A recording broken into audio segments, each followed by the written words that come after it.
That sometimes it's not that something bad has happened to us, that our parents punished us for, as I mentioned earlier, for being expressive or curious. It can also be through praise. We grow up in this performance-driven society, and I would say the higher we are up in the society, the more important it is that you perform well. Because you need to get into a certain university, so from a very early age on, parents start to praise their children for being good children.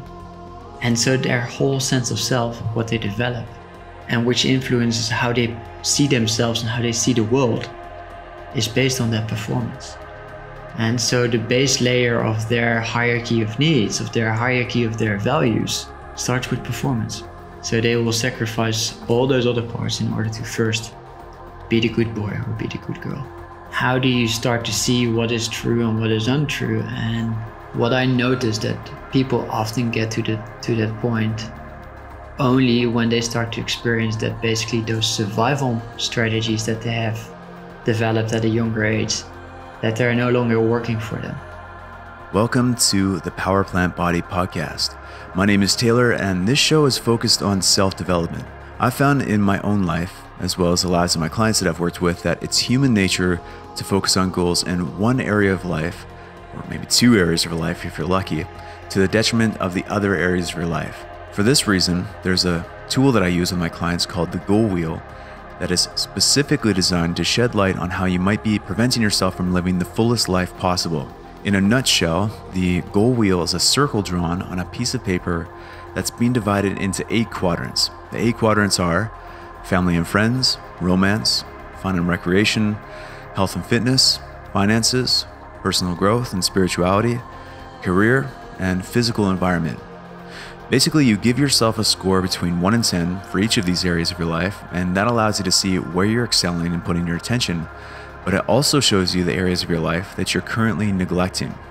The areas of life that we neglect are often the areas that we need to work on the most. And that's exactly why I started this podcast, to share insights from teachers who are experts in one or more of these areas of the Goal Wheel. Each interview is meant to inspire you to take action in one of those areas so that you can live a more fulfilled and balanced life. To get your hands on a free copy of the Goal Wheel PDF so that you can use it to create meaningful goals and take steps to achieve them, head over to powerplantbody.com/free-tools. You'll find a bunch of other free tools and resources there as well. Jord Cuiper has been helping entrepreneurs and influential people find space within their busy lives to work on, practice, and embody self-actualization. In a world where working yourself to death has become glorified and self-help gurus are telling you how to streamline your routines so that you can get more done in 24 hours, Jord takes a refreshingly honest approach to self-actualization. In fact, Jord's definition of self-actualization is quite different than how it is perceived in the mainstream personal development space. Jord grew up as a top-level athlete, competing at the highest level. His experience with high-level competition and his winning mentality helped him eventually land the role of CEO at a successful startup company. But Jord's ability to push himself to the extreme until he achieved results would eventually lead to life-threatening health complications that forced him to take a step back and reassess his approach to life. He now coaches entrepreneurial men and women to achieve their true potential by discovering the path of least resistance towards self-actualization. I thoroughly enjoyed my conversation with Jord. I learned a lot about the challenges that I face in my own life and how I can better navigate them in the future. And I know that you're going to get a lot out of what he has to share today as well. So without any further delay, I bring you my conversation with Jord Cuiper.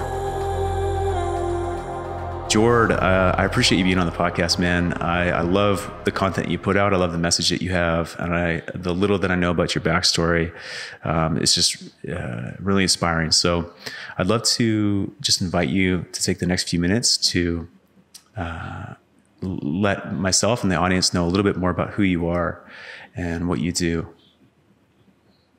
Thanks, Thor. Thanks for the invite as well. Honored to be here, of course. Well, yeah, I'm Jord. I'm currently living in Bali, one of the most beautiful places in the world, although we're in a strict lockdown at the moment, which is a kind of a weird thing. Like many countries are emerging from it and we're like going straight into it. I moved here 4 years ago after an extreme breakdown of my health. I had a blood poisoning and a collapse of my nervous system, which basically shook my life apart. It was a clear message to me to start over. And before that, just like going back to the timeline, I had a beautiful life in Amsterdam. I'm from the Netherlands, and I was running a successful startup company. The high-paced lifestyle, working really hard.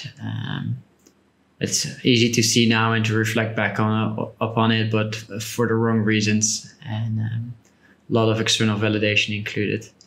And other than that, like not a very, very special life with extreme ups and downs, but that was the interesting part, because when I collapsed, so I woke up in the hospital. I was in ICU, and I spent 3 weeks in quarantine.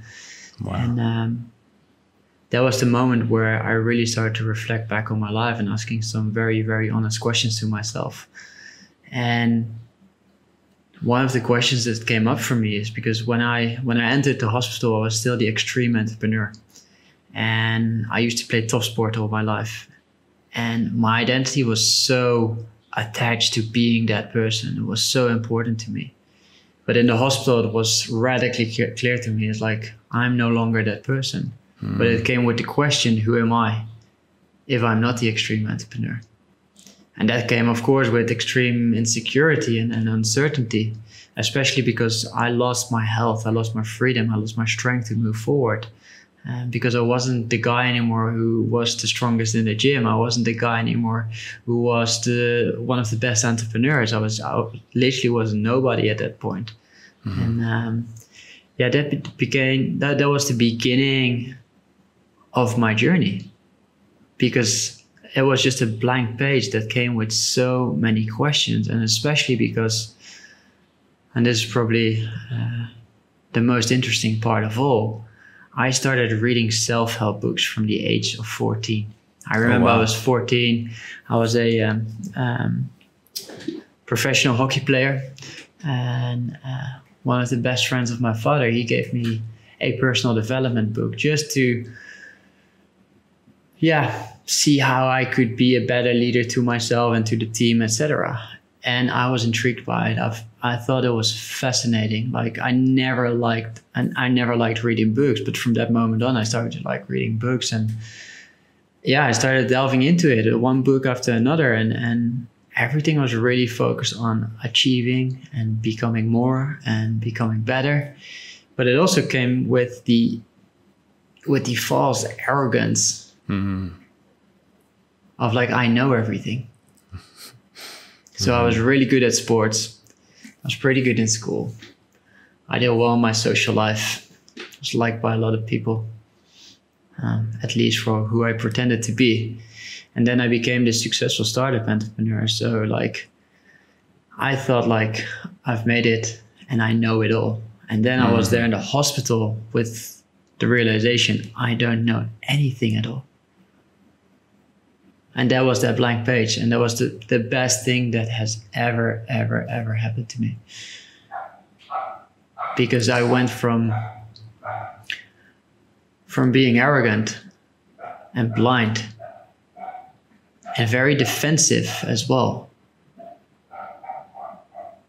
to open and being extremely curious.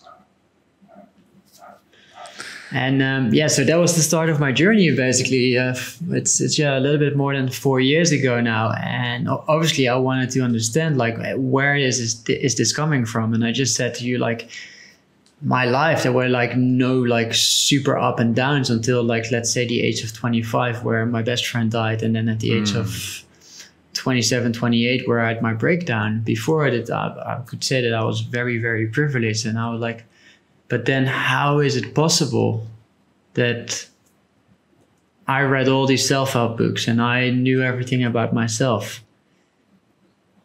that I lived a lifestyle that caused me to collapse? Yeah. What is underneath there that I'm blind to? What is underneath there that are so many people are blind to? Because nobody said to me, slow down. People were actually praising me. It's the behavior that's praised in our society. And yeah, that was the wake-up call. And through that, I started to dig deeper from, let's say, the surface level personal development things, which is a lot about goals and personality work and personality assessment. And I started to realize that the personality assessment I once made was maybe 30% my personality, and like the other 70% were adaptive survival strategies that I learned throughout my life. Yeah, from there on, I started digging deeper and deeper and deeper into psychology, into developmental psychology, into complex trauma. And yeah, coming to the realization that all of us, and this is really, really hard to admit for a lot of people, but that all of us deal with some degree of complex trauma in our lives. And it's called complex trauma because it's really hard to see. It's not something like a car accident, not like a single event in our life that we can point to, like, I am like this because of that. No, these subtle things that we've normalized in our society that ripple into the way that we parent our children. And that children have to adjust to, adapt to, in order to survive. Because the most important thing in their lives is the need for attachment. And as soon as that attachment is threatened by who they are, by their authenticity, they will have to sacrifice bits and pieces of that authenticity. And that, at least in my perspective, and from a lot of other very, very intelligent people in the industry, is the root cause of a lot of problems that we experience. That's beautiful, man. The idea of building yourself up to going through this young life into becoming a successful entrepreneur from the outside, people seeing you as a wild success, doing, especially, you were an athlete, you had a good social circle, you were, as I understand it, the CEO of a startup. From the outside looking in, everything is going perfectly. And it sounds like even you believed a lot of that from your own vantage point. But it took a moment of shaking maybe a faulted foundation to crack it open for you to see it from a pure vantage point, to really dig into the depths, to go to the basements, as Jung would say, and take just a peek at what's going on underneath all of the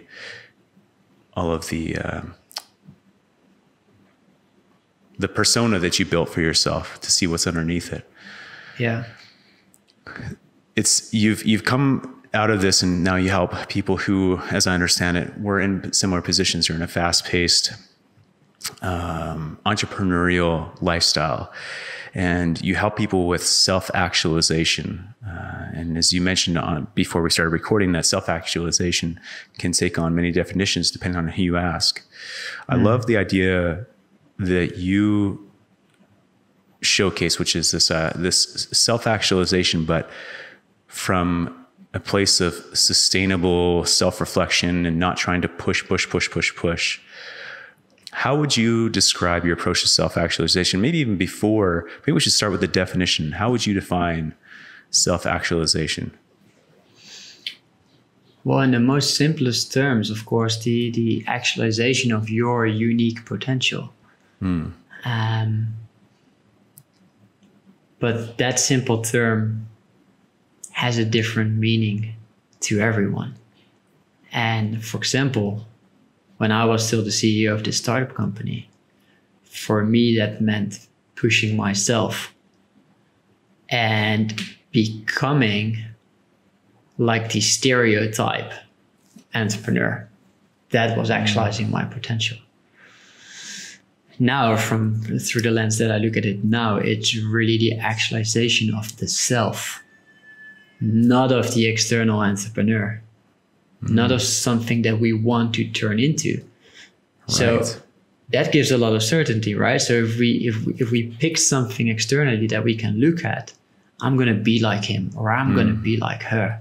Because once I'm like him or her, then I'm respected, or then I will be loved, or then I'll feel belonged, or whatever is there. But the actualization of the self is not knowing who you become. Is not learning something new. Is a lot of unlearning. There's a lot of unpacking, because the self is already there. Yeah. And it's only creating the time and the space, and especially the space for that self to unfold. So that is my definition of self-actualization is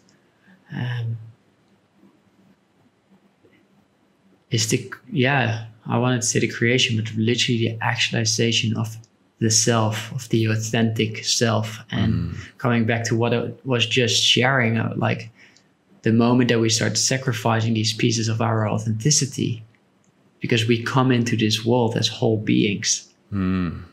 But then we start sacrificing and splitting off parts of our authentic self in order to protect the attachment relationship with our caretakers, or at least one caretaker. Yeah. And so it's a lot of unlearning. And then going back to Jung, that's the shadow. It's the side of the repressed emotions, the repressed desires. Because it's just like we cannot cut off our unique personality traits. They will always be there.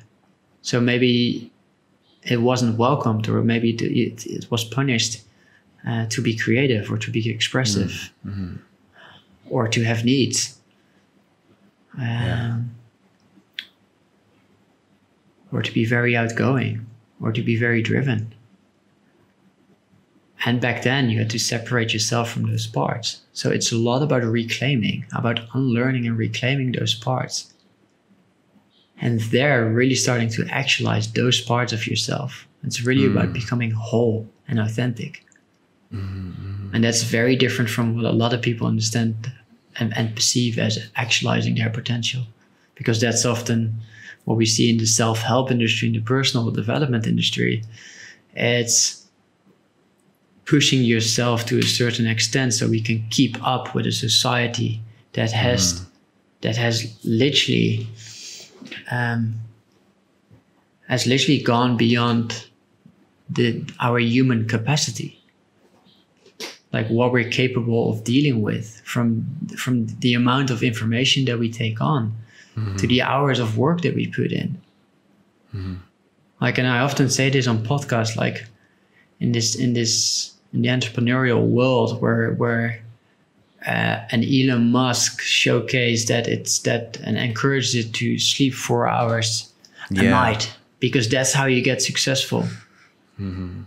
Really? Is that really how you get successful? Is that really how you actualize your potential? Or does that push you further into your functional fight or flight state until your nervous system breaks down, or until it creates certain diseases in your body, until you don't have the capacity to connect to yourself and others anymore? I've heard you mention that you believe, I might be getting this wrong, so correct me if I'm wrong, but you believe that your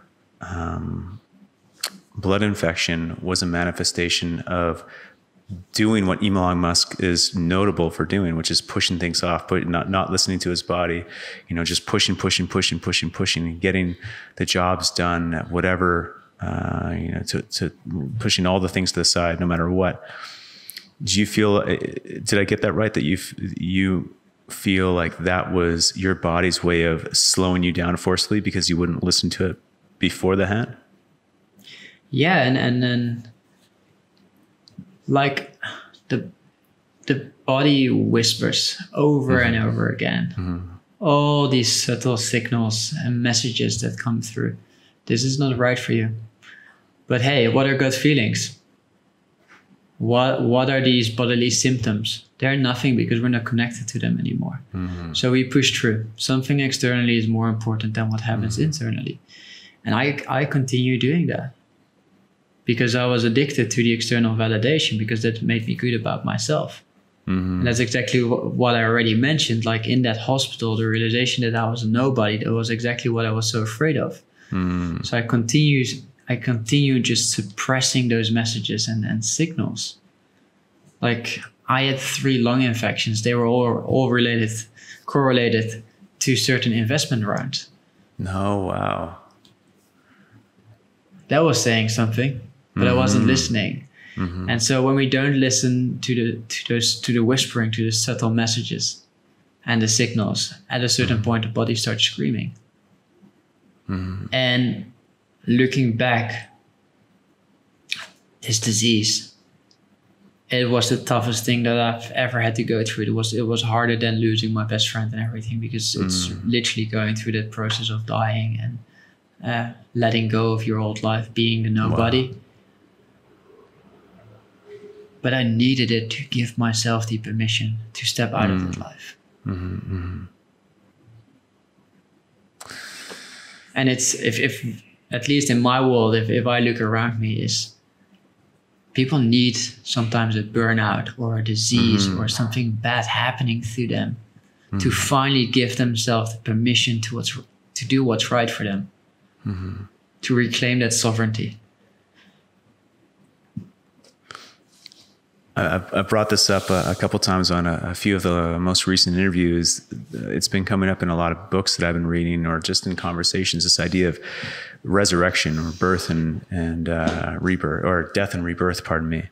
And they're through all historical texts, or all religious texts, or all mythologies, there's this concept of death and rebirth. And you can't have the resurrection without succumbing to death. You know, you can't have the reawakening without first going to sleep. And it sounds like that's what you're talking about in your journey, and what you're, if I'm getting it right, what you're almost facilitating people who are feeling that they're in overdrive. They're just gunning the engine. They've been pushing. And they're at this place where they don't know how they can possibly continue any further. And you're there to help them through that process. Is that right? Yeah, that's right. I try to be that example. I try to be the guy the example that I needed when I was younger. Yeah. Just to give a perspective that there is also a different way of living, that you can be and extremely successful whilst living a truly meaningful life, whilst being healthy. Like, you don't have to live in overdrive. Yeah. You don't have to neglect other important parts of yourself, whether it's your health, your values, or whatsoever. That there's like a middle way, like the middle ground. The authentic way. The authentic way. Yeah. I call it moving towards performance from a place of wholeness and authenticity. Yeah. Nice. Something that I was thinking of when you were saying, you mentioned this in at the start of our interview, and just in a moment ago again, the traumas that we hold on to as people, inevitably, if we become parents, we pass these on to our children, and our children, if they start off as a perfectly whole, authentic human being, and they take on these guises or these, these ways of dealing with the world, so that they don't risk being cast out or losing that connection with their parents or their society. I can't help but think of, I've spoken with a couple of friends about this, and actually a couple of clients too. There's a great book, I can't remember who the author is, called Mindset. The author speaks about this as well, is there's often the opposite of that too. You, for instance, when you were growing up, you were an athlete, you were an A performer, you were you were someone who pushed from an early age. And I imagine that a lot of your identity started to wrap up into that. You were known as the person who always got things done or pushed themselves to the nth degree to accomplish, to be in the top tier. I think about in my own life, when I was young, I was, labeled early from my family as an artist, and that became my identity. But I got to a place where I felt like I didn't want to be associated with anymore, because there was so much pressure to live up to this identity of being an artist. So when you talk about this middle ground of going through the path of authenticity, when I think about that, I think about the negative things, right? Like pushing yourself away from identities that you don't want to be associated with. But then on the other side of that, like having this pressure to live up to a certain identity on the other side of that as well. How does one begin to take that step back and start to look at it from a 30,000 foot view so that they can understand what's real and what's a facade, and then start to look for a path that's more authentic, as you alluded to? Wow. Yeah. That's actually a difficult question. And I love what you said. I will come back to this question, but to emphasize that sometimes it's not that something bad has happened to us, that our parents punished us for, as I mentioned earlier, for being expressive or curious. Sorry. It can also be through praise. We grow up in this performance-driven society. And I would say the higher we are up in the society, the more important it is that you perform well. Because you need to get into a certain university. So from a very early age on, parents start to praise their children for being good children. And so their whole sense of self, what they develop, and which influences how they see themselves and how they see the world, is based on that performance. And so the base layer of their hierarchy of needs, of their hierarchy of their values, starts with performance. Starts with growing and actualizing. So they will sacrifice all those other parts in order to first be the good boy or be the good girl. So it's not always that something bad happens. We may have had, Gabor Mate calls it, I think, the happy childhood syndrome. So when we look back, no, it was amazing. My parents were always encouraged me. They were so supportive. And this is not to blame our parents, because we need to look at it from a higher perspective. Like, it's intergenerational and it's societal, mainly societal. That's where the problem is coming from. Then coming back to your question, is like, how do you start to see what is true and what is untrue? And what I noticed, that people often get to that point only when they start to experience that basically those survival strategies that they have developed at a younger age, that they're no longer working for them. So that could be someone that learned that fears connection in some kind of way. So that learned to make themselves invisible. So the deepest desire is still connection. And the greatest fear is also connection. And through that, they make themselves invisible. And then at a certain point, they realize, I'm at this birthday party. I'm standing in the corner. This is not working for me anymore. Like, my friends are also talking about it. The same goes for, I'm currently writing about it on my Instagram, for the caretaker, for the hero, for the rescuer, for the fixer. The people that step into this world being these highly attuned beings, they can literally see through people, can read their needs and can attune to it. And they're always like the shoulder that everyone can cry on. They always take over the responsibilities, which is amazing. But in the end, it's just a mechanism to receive love, acceptance, to belong. And then at a certain point, I definitely had this realization is when you've rescued that many people and still you don't feel loved and still you don't belong. So the realization that, like, shit, I need to continue to rescue in order to be loved, in order to belong. And the same is for perfectionism or overachieving. It's those mechanisms that we start to, at a certain point, start to question, hey, is this actually working for me?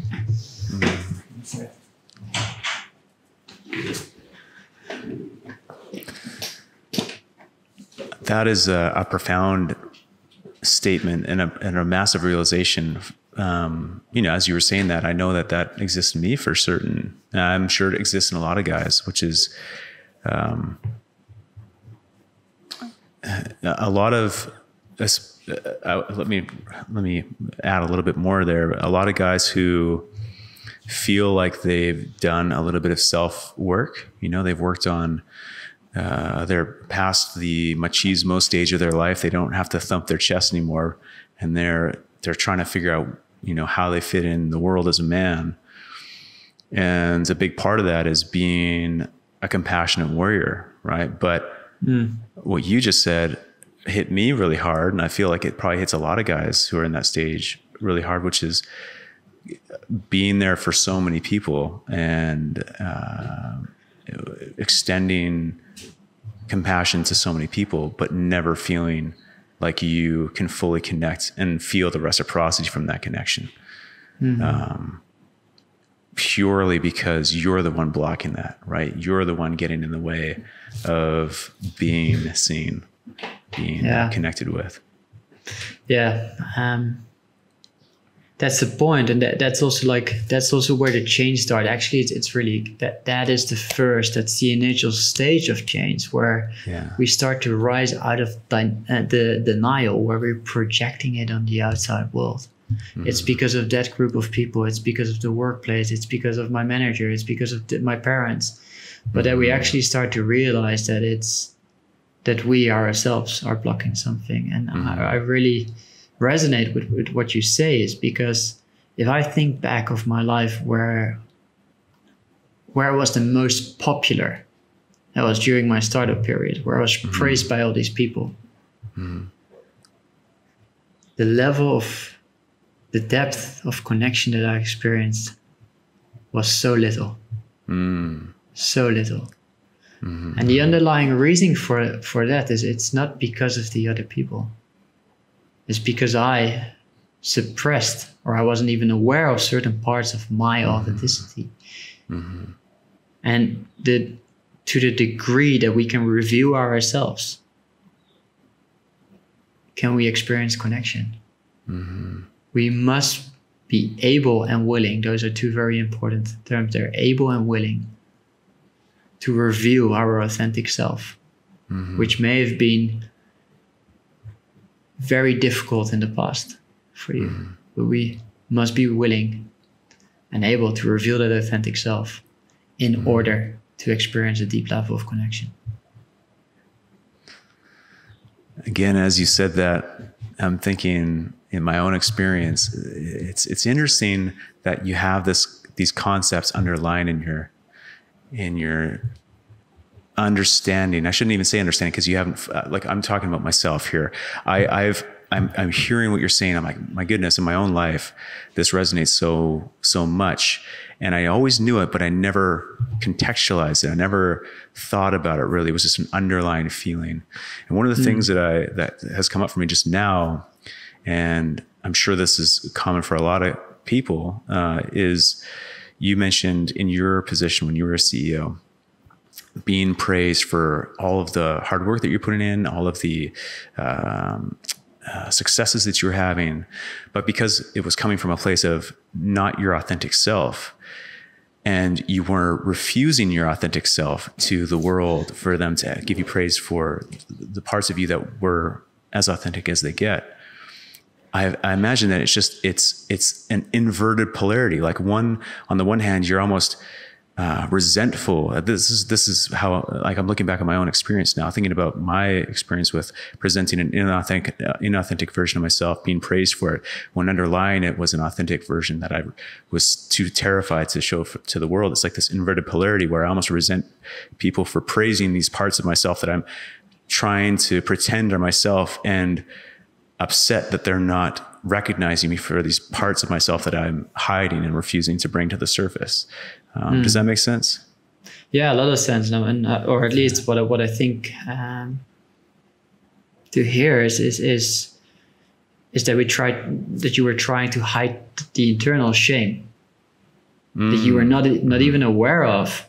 Like, it's just like, we really think that's just the way we are, and then not just we as a person or we as a human species. This is how we feel, and therefore we need to do all these things in order to be loved and accepted. We're not designed that way. Yeah.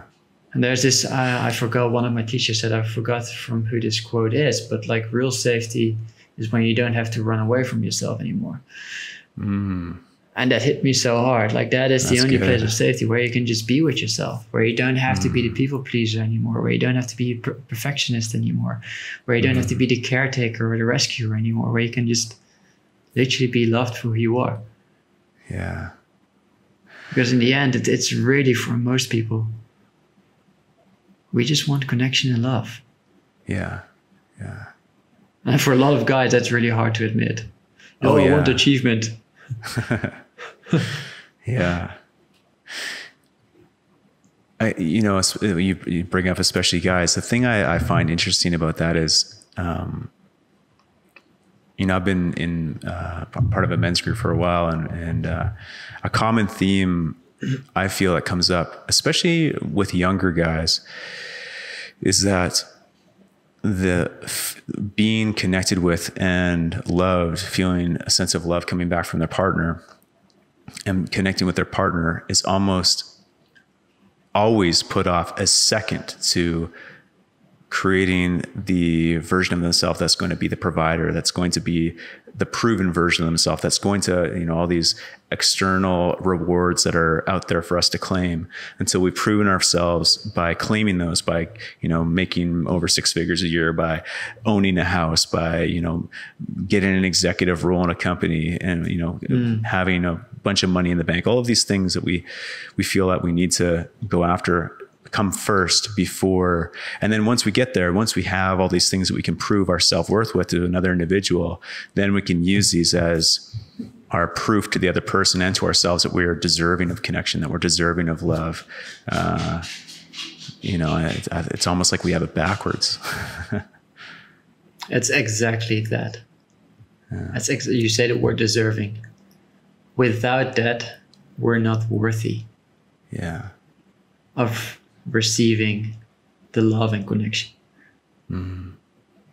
It's the biggest fear. Yeah. What does life look like on the other end of that? So once we have found this path, and I know it will look different for everybody, but what is a life of authenticity? What can someone look forward to? What is, why change?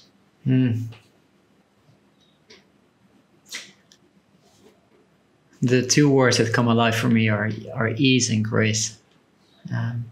Is being able to perform, to have that 6-figure income or even a multiple 6-figure income, to have that house and the car and the life without neglecting the parts of you that are also important. So, and those parts ensure that you feel connected to self, that you feel connected to others, that you feel connected in the present moment. It's something very different. Like I live here in Bali, and one of the things I enjoy most is to take my dogs to the beach in the morning and to just walk there and to really take it in, like the sound of the ocean, the touching the sand with my feet. And I know it can sound so woo-woo spiritual, but that is the beauty of being truly connected in the present moment. And another thing is if we're connected to the things that are important to us, we start to experience a certain sense of meaning and fulfillment. And if we have all those things, we go from being restless to being at ease or peaceful. Because we don't need all those goals anymore and external examples that we're rushing towards. I do have goals in my personal life, for my relationships, for my business. But I can just trust the decisions that I make on a daily basis because I know I'm making the right decisions. I'm not attached to the goals anymore. So that is at least how it is for me to be on the other side. And what I've experienced is one of the most beautiful things. And it's actually interesting because I was listening to Aubrey Marcus's podcast with Simon Sinek, and he was speaking about self-actualization as something negative. It's all about the self. And that in the top of the pyramid of the Maslow hierarchy. Like, if that's your conclusion, then you haven't actualized yourself. Because as soon as you actualize the self, it means that we become human. Mm-hmm. And as humans, we're social animals. We're tribal animals. As soon as we tap into that, we start taking care of other people.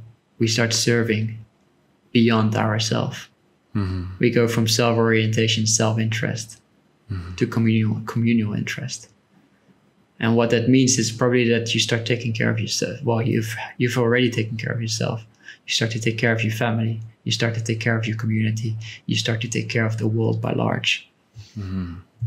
And to me, that is by far the most fulfilling thing in my life. Every time. Most of my work is one-on-one, because that's where I can make the most impact. That's where we go from learning something in an online course to truly transforming. Mm-hmm. And seeing someone transform, seeing someone from being numb or anxious to having that aliveness back in their face and in their eyes, that for me is priceless. Mm-hmm. And it's beautiful that it comes with a multiple six-figure income. Mm-hmm. But that's a bonus. You know, as you mentioned, the self-actualization is being looked at as something negative from Simon Sinek's viewpoint.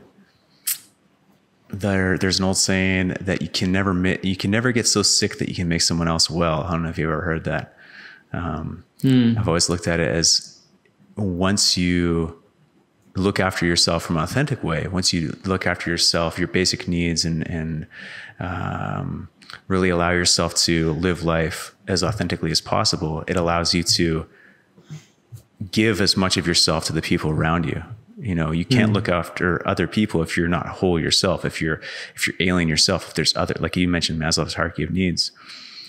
I think a lot of people view, like Simon Sinek's, I'm not knocking Simon Sinek, he has a lot of interesting ideas, but that view of selfishness over selflessness, the way I think about it is, we have this view of the stereotypical business person that goes out and just makes money at any cost. You know, it doesn't matter whose throat he has to cut or whose toes he has to step on. He's just making as much money as possible. But the problem is that viewpoint is flawed from the outset, because that person isn't making money because he's coming from an authentic, he's trying to fill holes within himself with this money or with the cars or with the house. But if he started from a place, or he or she started from a place like you're mentioning here, of what do I authentically want to bring to the world around me? He or she is no longer trying to fill those voids with the Bentley, with the six-figure income, with the house. They're generating from a place of authenticity, and people are genuinely attracted to that because of the positivity that comes from it. And it lifts all boats, which is, I feel like, what you're alluding to here. I love this example. And this is what's so wrong in society, is that we praise and celebrate those people and see them as self-actualized. Well, they're wounded children in adult bodies. Yeah. They're still trying to compensate for the lack inside of them. The lack of safety that they feel, the lack of connection and belonging, the lack of significance in this world. Mm-hmm. And what you see here, we speak here about people that are not actualizing the self. Because as long as we are following the path of someone else, we're not actualizing the self. We're just copying someone else, and call it self-actualization. And the difference there is like, as soon as we really start to actualize the self, we start to create. We start to authentically express ourselves. And we can let go of this is what I spoke about at the beginning, of that picture of who we have to become. We have to let go of certainty.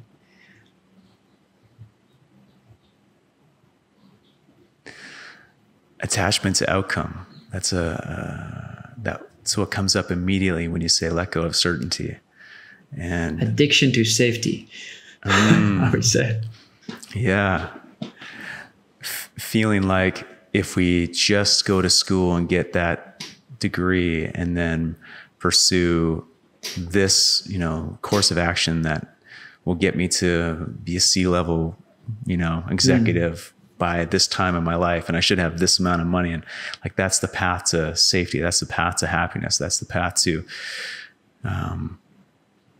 validation from my peers and from my parents. But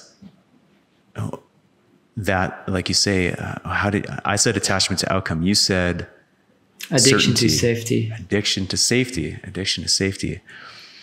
It's ironic that this path of, I don't know if it's ironic, but it's interesting that this path of the safe route to, if I just do this, this, and this, I'm going to get all the things that society tells me that I need, ends up being often one of the most depressing, traumatic, and frustrating journey, because it takes a lot of effort and a lot of going against your authentic grain to get there. And then once you get there, you might realize, oh my goodness, I've been going the wrong direction this whole time. Yeah. Yeah, it's the conventional road. Hey? It's where we follow the signals, and that comes back again to the certainty and the safety. And we, every time there's this cross point, and it just says go right here. So we also lose that sense of sovereignty and autonomy. We lose trust in ourselves, and for the majority of the people, they've been following the signals throughout their lives. So they have never developed the skill to listen to their gut feelings, to translate those gut feelings into awareness, into conscious awareness, which often is your values, that you know exactly what is right for you. Nobody needs to tell me when I enter a cross point in my life when I'm like, oh, you need to go right. I know where I have to go. So that I find certainty in the uncertainty because of the awareness. And because I've also developed the confidence and the skills to make those decisions. To go right where other people say, you need to go left. And that is the next part of the self-actualization. And it's the less fun part. Self-actualization often means that you need to go through a lot of shaming and guilting from other people, including your parents. And that's the most difficult part of the journey, I would say. I was, speaking of parents, I was reading, have you ever read Iron John, the book Iron John, or heard of it? Not yet, no. No? Oh, it's a great book. I was reading it for the second time, actually. I accidentally uncovered it. I was like, I'll give this a read again. And right at the start, there's that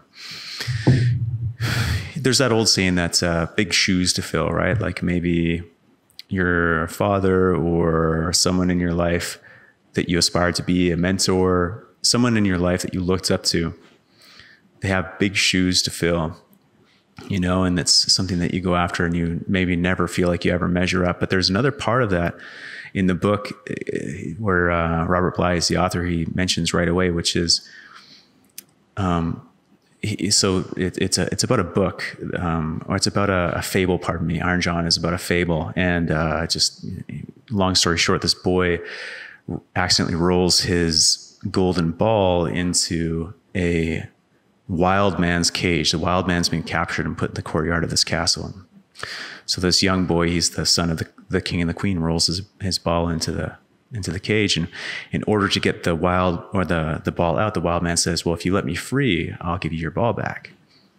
And in order to get the key, the boy has to go and get the key from underneath his mother's pillow. That's where the the key is. And this is a metaphor for the wild man, is like, it could be looked at as a lot of different ways, but in our conversation here, it's the authentic self. It's the unbridled version of you who's willing to do what comes naturally in order to present the most authentic version of yourself. And the key is underneath the mother's pillow, meaning that, your mother lays her head down to go to sleep and has dreams of her son becoming a doctor or a lawyer or, a technologist of some type, doesn't dream of her son becoming a wild man. These big shoes to fill in the dreams of our mother. How do we let go of those and look for the path that is most fitting for who we truly are? Yeah, I love that analogy. That's beautiful. If we go back to that cross point, so the first time you enter that cross point and your mother is there and she expects you to become a doctor, and maybe there are like 30 of your friends that have certain expectations of you, and they also go left or go back. And you have to make that decision to go right. And the first time it's so difficult, because that is the first time where you step out of that survival strategy that kept you safe. No, I'm not pleasing you guys anymore. No, I'm not taking responsibility for your needs anymore. No, I'm not becoming the doctor anymore. I'm going to do this. But once the journey continues, on the next cross point, those people will be there again. Probably still all of them. And again, they say, go left. And like, no, I'm going straight this time. Straight ahead. That feels right. It's a little bit easier. And the next cross point, they're still there. And the next cross point, what you start seeing is that less people are there. Your parents are still there. But they might not say anymore, go left. Because they trust that you're making the right decisions. But more so, you trust that you are making the right decisions. So the influence of your parents becomes less. What you see probably happening with friends and other peers is that they've become less, because certain people just cannot support your growth. If you do something that doesn't align with their belief, if they do not have the mental and emotional capacity to grasp a different perspective thereof, they're gone. So there's less influence of that group. And down that journey, at a certain point, you start seeing that even some of those people are joining you on your path. To the point where you have more people on your path, in your tribe, than that there are people saying to you that you need to go left. So that's like the shift that happens and that you have to go through. But it's every time it's a decision that the interplay between what's right and what's easy.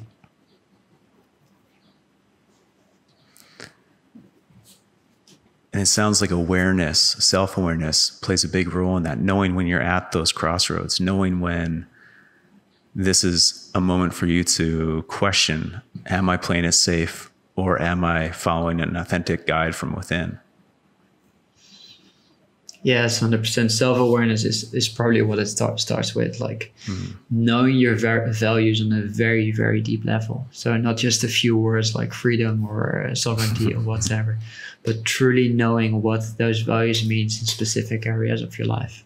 Yeah. Very, very clear statements, and knowing the hierarchy of them. So if you have to sacrifice one of them at a cross point, that you don't sacrifice the ones that are in the bottom. And I often say the hierarchy is a kind of a sailing boat.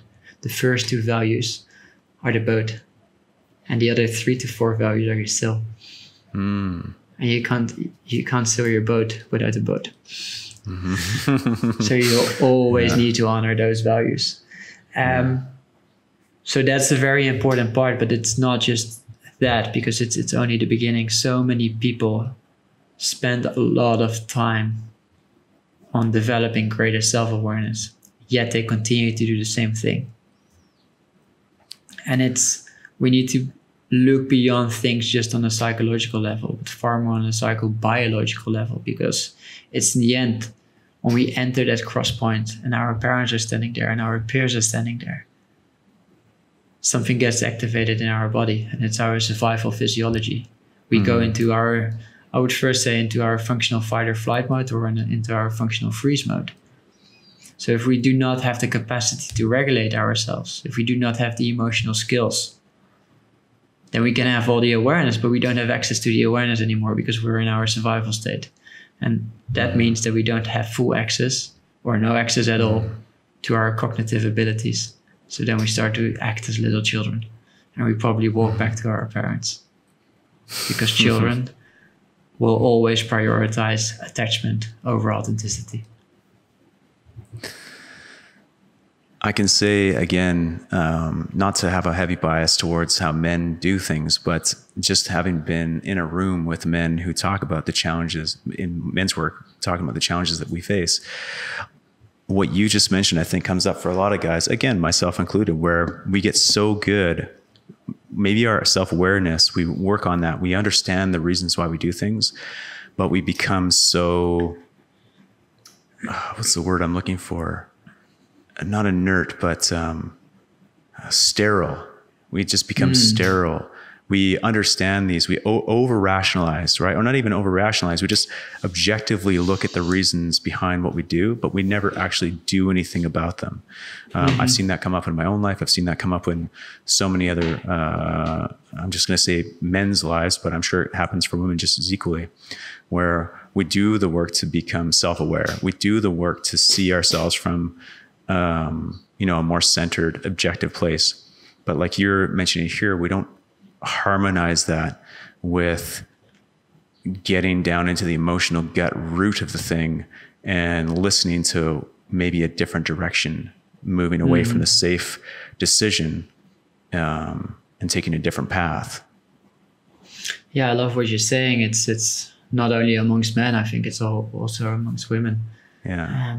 Take, for example, the yoga teachers, like in what I'm seeing a lot, and especially here in Bali, is you're classified as spiritual based on your yoga poses, and especially on the spiritual language that you embody, but not on your ability to be present, your capacity to be truly connected in the present moment. Yeah. And it's the same in the personal development and psychology world. It's not just about how well you articulate things and what you know. That's the first step. And that first step often takes 90% of the time, but only 10% of the effort. That second step, the integration part, is actually being able to recognize the situations in which you still apply those survival strategies. And then having the awareness, but also the emotional skills, the ability to regulate yourself, and the capacity to make certain decisions and to follow through, to stick to your own word. That only takes 10% of your time. But the other 90% is effort. Yeah. Yeah. It's an interesting journey. It's almost as though you sometimes when you start out on this journey, you think, wow, it was so great being ignorant to it. It was almost great to not know how much work is involved in trying to peel back these layers to become more of who you are. But, it's also a beautiful process, and there's so much that you learn along the way. That it's worth that 90% of the work. I know that I'm not done at all. I think we're never done. That's the thing. It's not an event with a beginning and an end. It's infinite, and that is what's making it so beautiful. But what is making it hard is that we don't really understand the why. Because there is no end, and we also don't know. That comes back to like the uncertainty and the unsafety. We don't know what we're heading towards. We don't know who we become.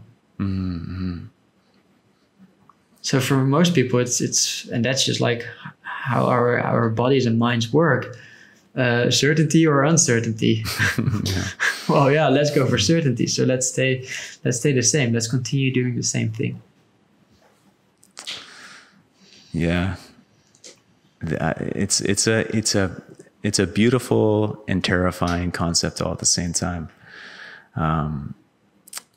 Jord, I really want to be respectful of your time because I know that we're already over an hour right now. Someone listening to this, they're in a position right now where they're going full steam. They're maybe seeing success in the conventional way that we would look at success in their life, but they're feeling burnt out. They're feeling like there has to be a different way. And probably a lot of this is resonating with them. What would you say to that person? And then how can they connect with you? I would like to give them a question. So that's already a different approach than me telling them what to do. Because I don't have any truth, and my path is my path, and that's not their path. I think the first question to start with is,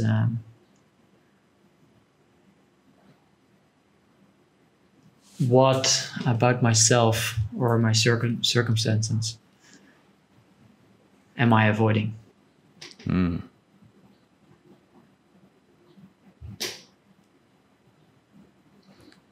That is a question to sit with. Take your journal out. So if you're on full speed, you're in overdrive, whether that means achieving, whether that means pleasing people, whether that means rescuing other people. What is it that you're unwilling to see? What is it that you're downplaying, ignoring, rationalizing? And really sitting with that question. And then if people would love to connect on a deeper level or just get inspiration, I really recommend just following me on Instagram. That's where I share most of my content, which is at Jord Cuiper, JordCuiper.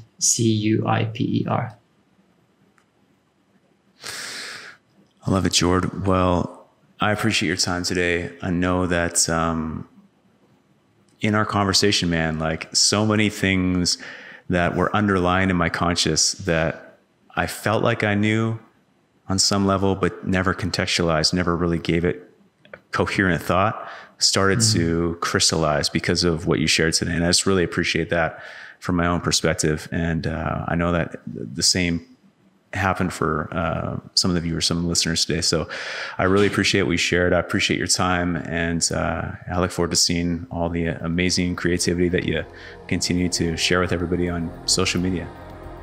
Thank you, Taylor. Thanks again for checking out this episode of the Power Plant Body Podcast. If you enjoyed it, I'd be grateful if you left it a rating and review on iTunes. When you leave it a rating and review, it really helps because it lets iTunes know, and they'll be more likely to promote it to others who could also benefit from hearing these conversations. Feel free to share this episode with anybody who you feel could also benefit from Jord's insights into self-actualization and living your highest potential. You can find Jord on Instagram at Jord Cuiper. That's at JordCuiper. And Jord also has a website with further resources and articles as well as his services. And you can find that at www.jordcuiper.com. That's JordCuiper.com. Don't forget to head over to powerplantbody.com/free-tools to get your hands on a free copy of the Goal Wheel PDF, along with tons of other free tools. I'm regularly adding new resources to that page to help you create the best version of yourself possible, so you'll definitely want to bookmark it. And you can find me on Instagram, that's at The Vegan Trainer, and feel free to send me a DM if you have any questions or suggestions for future episodes. Thanks again for spending some time with Jord and I today, and I'll see you in the next episode.